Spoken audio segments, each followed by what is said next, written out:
तो जैसा कि हम जानते हैं कि फॉसिल्स की काफ़ी सारी टाइप्स हैं और ऑर्गेनिज्म का फॉसिल किस तरह का बनेगा ये डिपेंड करता है कि ऑर्गेनिज्म की बॉडी के क्या करैक्टरिस्टिक्स हैं और ऑर्गेनिज्म किस तरह के मीडियम के अंदर बरी हो रहा है और बरी होने के बाद उस पर कौन कौन से केमिकल रिएक्शंस हो रहे हैं। तो आज की इस वीडियो के अंदर हम डिस्कस करेंगे टाइप्स ऑफ फॉसिल्स के अंदर original soft parts of the organism और original hard parts of the organism. तो अस्सलामु अलैकुम students, welcome to zoology with Amna. तो चलिए आज की वीडियो को स्टार्ट करते हैं। सबसे पहले अगर original soft parts of the organism को देखें तो जैसे हम जानते हैं कि सॉफ्ट पार्ट्स के फॉसिलाइज होने का चांस बहुत ही ज़्यादा कम होता है as compare to hard parts, और जितने भी हमें फॉसिल्स मिले हैं उनमें सॉफ्ट पार्ट्स वाले फॉसिल्स की जो प्रोपोर्शन है वो बहुत ही ज़्यादा कम है। अब कुछ स्पेशल मीडिया जैसा कि हमारे पास आइस, ऑयल सैचुरेटेड सॉइल और एम्बर इस तरह के मीडिया है जो कि सॉफ्ट पार्ट्स को प्रिजर्व करने का काम करते हैं। अब इन मीडिया में क्या होगा कि ऑर्गेनिज्म जो बड़े हो गया है उसके ऊपर कोई भी बैक्टीरियल एक्शंस नहीं होंगे और इसके अलावा उसका डिके नहीं होगा। तो क्या होगा कि उसकी जो बॉडी है उसके जो सॉफ्ट पार्ट्स हैं वो भी अच्छे तरीके से प्रिजर्व हो जाएंगे। अब जैसे अगर हम फॉर एग्जांपल लें कि हमने वूली मैमथ्स के फॉसिल्स को डिस्कवर किया आइस के अंदर, और ज़्यादातर हमें ये फॉसिल्स मिले हैं साइबेरिया और अलास्का के इलाकों में। अब ये जो वूली मैमथ है हमारे पास एलिफेंट लाइक मैमल थे जिनका आगे से जो टस्क थे वो कर्व थे, ठीक है। और ये थॉट किया जाता है कि हैवी ग्लेशिएशन मतलब बहुत ज़्यादा बर्फ़बारी की वजह से इनकी डेथ हुई, और इनके फॉसिल्स को हमने डिस्कवर किया परमाफ्रोस्ट मतलब फ्रोजन सॉइल के अंदर, और साइबेरिया और अलास्का के अंदर इनको हमने डिस्कवर किया। और परमाफ्रोस्ट के अंदर इनकी जो फॉसिलाइजेशन है या जो प्रिजर्वेशन है वो इस कदर अच्छी हुई है कि इनकी जो स्किन है, जो इनका फ्लैश है, इवन इनका जो स्टमक कंटेंट है वो सारे का सारा बिल्कुल एक्सीलेंट जो कंडीशन है उसके अंदर हमें मिले हैं।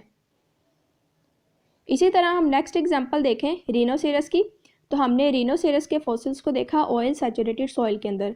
ये ऑयल सैचुरेटेड सॉइल है, ये हमारे पास कोई यानी कि बहुत ज़्यादा कॉमन मीडियम नहीं है प्रिजर्वेशन का, अनकॉमन मीडियम है, लेकिन इसके अंदर भी जो रिनो का फॉसिल्स बने हैं उनमें इनकी जो स्किन और जो इनका फ्लैश है वो बहुत ही ज़्यादा अच्छी हालत में हमें देखने को मिले हैं। अगर थर्ड पे हम एम्बर को लें कि एम्बर के अंदर भी फॉसिलाइजेशन का प्रोसेस हो जाता है, तो एम्बर में हम देखते हैं कि छोटे छोटे जो इंसेक्ट्स हैं वो ट्रैप होकर उनकी फॉसिलाइजेशन हुई है। एम्बर हम बोलते हैं harden resin of ancient tree, यानी फॉर एग्जांपल आपने देखा होगा कि आज के भी जो ट्रीज़ हैं कुछ ट्रीज़ जो है एक गम लाइक सिक्रीशन जिसको हम रेजिन का नाम देते हैं वो सिक्रीट करते हैं। इसी तरह कुछ एंशियंट ट्रीज़ भी थे जो कि रेजिन सिक्रीट करते थे, और क्या हुआ कभी कभार फॉर एग्जांपल कोई इंसेक्ट आया और वह इंसेक्ट इस रेजिन के अंदर ट्रैप हो गया और बाद में वो इससे निकल नहीं सका, तो क्या हुआ टाइम के साथ साथ ये रेजिन जो थी वो ये हार्डन हुई है, और हार्ड होने के साथ उसके अंदर जो ट्रैप्ड इंसेक्ट था उसका फॉसिल बन गया। तो इस हार्डन रेजिन को हम एम्बर का नाम देते हैं। और एम्बर के अंदर भी जैसे आप देख सकते हैं कि एम्बर के अंदर भी फॉसिलाइजेशन इंसेक्ट्स की इस कदर अच्छी होती है कि ये बिल्कुल एक फ्रेशली प्रिजर्व्ड स्पेसिमेन की तरह सारी की सारी हिस्टोलॉजिकल डिटेल्स भी शो करती हैं। इसके बाद अगर हम डेजर्ट फॉर्म्स की बात करें तो डेजर्ट फॉर्म्स के भी जैसे कि मतलब ऐसे ऑर्गेनिज्म जो कि सहरा वाले इलाकों में रहते हैं उनके भी सॉफ्ट पार्ट जो हैं ये प्रिजर्व हो सकते हैं डेसिकेशन से, मतलब काफ़ी ज़्यादा ड्राई हॉट जो विंड्स हैं वो उनको डेसिकेट कर सकते हैं, और डेसिकेशन के बाद आगे वो शिफ्टिंग सैंड्स के अंदर जो है वो बरी होके क्या होगा कि उनके भी सॉफ्ट पार्ट्स बहुत कम केसेस के अंदर जो हैं वो फॉसिलाइज हो सकते हैं। इसके बाद हम देखते हैं original hard parts of the organism. तो original hard parts of the organism जो है वो काफ़ी ज़्यादा वैरायटी के अंदर हमारे पास आते हैं, जैसा कि हमारे पास कैल्सिटिक रिमेन्स हो सकते हैं, aragonitic remains, phosphatic remains, siliceous remains और कार्टिनियस रिमेन्स, और इनको अभी हम स्टडी करते हैं।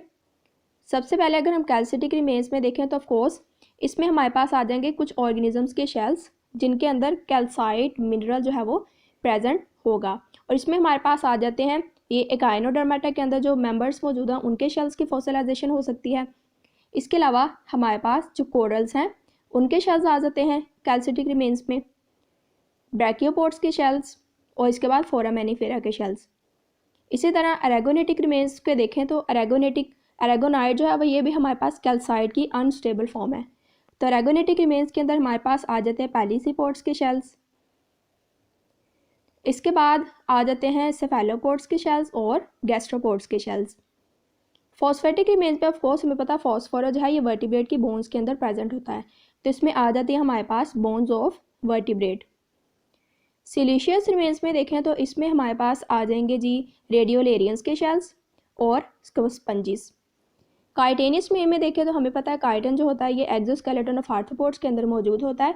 तो काइटेनियस रिमेन्स में हमारे पास आ जाएगा एक्सोस्केलेटन ऑफ आर्थ्रोपोड्स। तो स्टूडेंट्स, यदि आज की वीडियो अगर आपके इसमें से कोई क्वेश्चन है, कन्फ्यूजन है, तो आप मुझे कमेंट के अंदर पूछ सकते हैं। अगर आपको वीडियो अच्छी लगे तो मज़ीद इन्फॉर्मेटिव वीडियोज़ के लिए चैनल को सब्सक्राइब करें। नेक्स्ट वीडियो तक के लिए अल्लाह हाफिज़।